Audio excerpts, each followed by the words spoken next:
நாடாளுமன்ற தேர்தலுக்கு பணப்பட்டுவாடா செய்வதற்காக துபாயிலிருந்து 200 கோடி ரூபாய் ஹவாலா பணத்தை கடத்தி வர முயன்றவர் சென்னை விமான நிலையத்தில் கைது செய்யப்பட்டார். மலேசியாவிலிருந்து சென்னைக்கு ஹவாலா பணம் கடத்தி வர இருப்பதாக வருமான வரித்துறை அதிகாரிகளுக்கு ரகசிய தகவல் கிடைத்தது. அதன் பேரில் கடந்த 7ஆம் தேதி மலேசியாவிலிருந்து சென்னை விமான நிலையத்திற்கு வந்த வினோத்குமார் என்பவரை அதிகாரிகள் சுற்றி வளைத்து விசாரணை மேற்கொண்டனர். விசாரணையில் மிகப்பெரிய ஹவாலா கும்பலுடன் வினோத்திற்கு தொடர்பு இருப்பதும் துபாய் மற்றும் மலேசிய நாடுகளிலிருந்து சட்டவிரோதமாக பணத்தை இந்தியாவிற்கு கொண்டு வரும் தரகராக செயல்பட்டதும் தெரியவந்தது. மேலும் அவருடைய செல்போன்,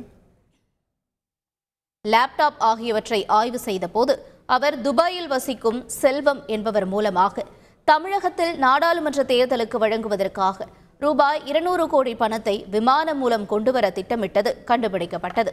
இதனையடுத்து அமலாக்கத்துறையிடம் ஒப்படைக்கப்பட்ட வினோத்திடம் எந்த கட்சிக்கு பணம் பட்டுவாடா செய்ய முயன்றார் எனவும் அவருடன் தொடர்புடைய நபர்கள் குறித்தும் அதிகாரிகள் தீவிர விசாரணை மேற்கொண்டு வருகின்றனர். செய்திகளை உடனுக்குடன் தெரிந்து கொள்ள உடனே சப்ஸ்கிரைப் பண்ணுங்க.